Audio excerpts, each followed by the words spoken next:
ایک دن موقع پاتے ہی دلائلہ نے اس کے لمبے بال کاٹ لیے تھے۔ اسی رات قوم عمالقہ نے حملہ کر کے اس کو گرفتار کر لیا تھا۔ جب ایک دم قوم عمالقہ سمسن کو گرفتار کر کے جشن منا رہی تھی تو سمسن نے اللہ تعالیٰ سے دعا کی، اے اللہ مجھے معاف کر دے۔ اللہ نے سمسن کی دعا قبول کرتے ہوئے اس کی تمام طاقت واپس لوٹا دی۔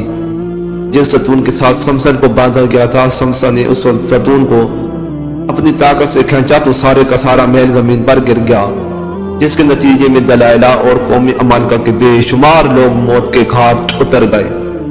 جیزبیل لبنان کے بادشاہ بت پرست بیٹی تھی۔ اس کی شادی بنی اسرائیل کی قوم بادشاہ اخیب سے ہوئی۔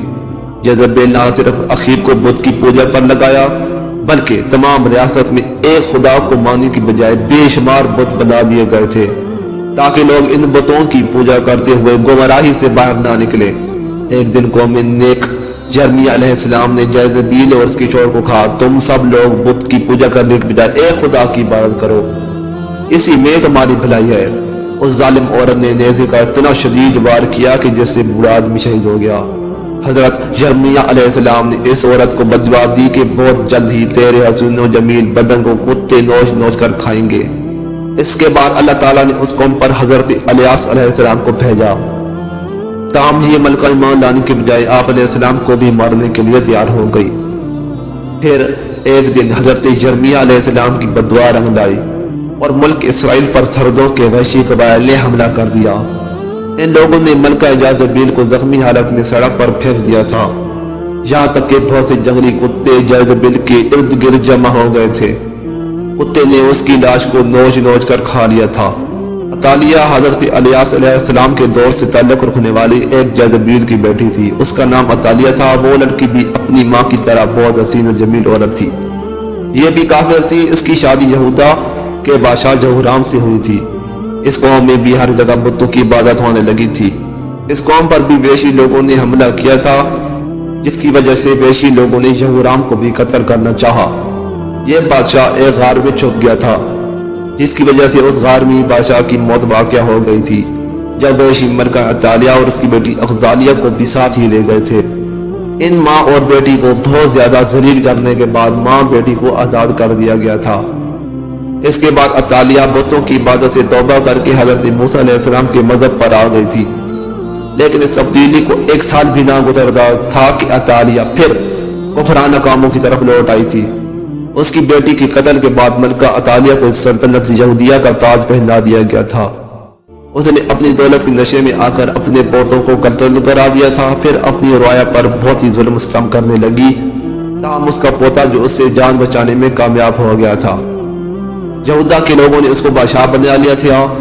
یہ ملکہ عطالیہ اپنے محل کے باہر اپنی ہی قوم کے ساتھ بہت ہی ذلیل و رسوا ہو کر مر گئی۔ عطالیہ کا ذکر بھی بابل میں تفسیر کے ساتھ موجود ہے۔ ہیروڈیاس کو اگر تاریخ انسانی کی سب سے گنہگار عورت کہا جائے تو غلط نہ ہوگا، کیونکہ یہ عورت حضرت یحییٰ علیہ السلام کے قتل کی ذمہ دار ہے۔ یہ حضرت عیسیٰ علیہ السلام کی پیدائش سے چند برس پہلے کی بات ہے کہ ہیروڈیاس ایک غریب اور بہت ہی حسین و جمیل عورت تھی۔ فلسطین کے خاندان کی بہو بن گئی۔ ابتدا میں اس کی شادی شہنشاہ کے دوسرے بیٹے ہیرود سے ہوئی تھی اور اسی ہیروڈیاس کے گھر ایک لڑکی پیدا ہوئی۔ تاہم جب ریاست کی تقسیم کے بعد جب ہیروڈیاس نے دیکھا کہ سب سے زیادہ طاقتور فلپ کے بھائی اینٹی باس کے حصے میں آئی ہے، اس نے بھی اپنے شوہر کو چھوڑ کر اینٹی باس سے شادی کر لی تھی۔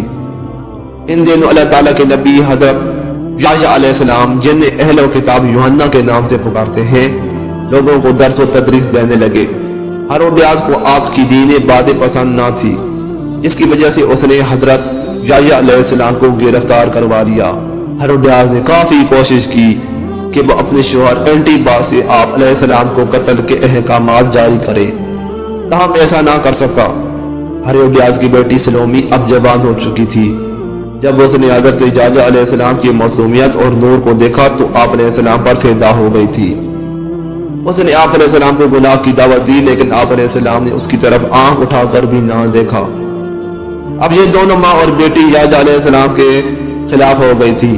ایک دن بادشاہ اینٹی باس کے سامنے سلومی نے بہت ہی بےہودہ ڈانس کیا۔ رقص کرتے ہوئے اس نے اپنے جسم کے سارے کپڑے اتار ڈالے۔ اس رقص میں بادشاہ نے بہت ہی دلچسپی لی تھی۔ اس کو سلومی کا یہ رقص بہت ہی پسند آیا۔ اس نے سلومی سے کہا تم کیا مانگنا چاہتی ہو؟ میں تم کو حاضر کر دیتا ہوں۔ اس عورت نے جواب دیا کہ میں چاہتی ہوں کہ تم یحییٰ علیہ السلام کو قتل کرو۔ بادشاہ جو کہ بھرے ہوئے محل میں سلومی سے عہد کر چکا تھا، اس نے یحییٰ علیہ السلام کو شہید کر دیا تھا۔ اسی طرح سلومی اور اس کی ماں اس گناہ میں شامل ہو گئی تھی۔ ام جمیل ابو لہب کی بیوی تھی، جس کا اصل نام عروہ بنت حرب ہے۔ اس کی آنکھیں کا بھینگا پن نمایاں تھا، جس کی وجہ سے اس کو لوگ کانی کہا کرتے تھے۔ قرآن پاک میں اللہ تعالیٰ نے ابو لہب اس کی بیوی کو انتہائی سخت الفاظ میں بیان کیا ہے۔ اس کی وجہ ابو لہب اور اس کی بیوی کا نبی صلی اللہ علیہ وآلہ وسلم کے ساتھ سخت مشرکانہ رویہ ہے۔ یہ دونوں میاں بیوی آپ صلی اللہ علیہ وآلہ وسلم کو تکلیف اور اذیت پہنچانے کا کوئی موقع حاصل نہیں جانے دیتے تھے۔ روایت کے مطابق ام جمیل آپ کی راہ میں کانٹے بچھایا کرتی تھی۔ جب سورہ لہب نازل ہوئی تو ابو لہب کی بیوی غصے سے بے قابو ہو گئی اور بہت ہی بڑا پتھر اٹھا کر آپ صلی اللہ علیہ وآلہ وسلم کی تلاش میں نکل پڑی۔ یہ کعبہ میں حضرت ابو بکر رضی اللہ عنہ کے سامنے اس حالت میں آئی کہ اس کے منہ سے جھاگ نکل رہی تھی۔ یہ نبی اکرم صلی اللہ علیہ وآلہ وسلم کے خلاف نازیب الفاظ پڑھ رہی تھی، حالانکہ اس وقت آپ صلی اللہ علیہ وآلہ وسلم حضرت ابو بکر کے ساتھ ہی موجود تھے، لیکن اللہ تعالیٰ کی رحمت کرم سے ام جمیل آپ صلی اللہ علیہ وآلہ وسلم کو نہ دیکھ سکی تھی۔ وہ وہاں سے گھر کی طرف روانہ ہو گئی تھی۔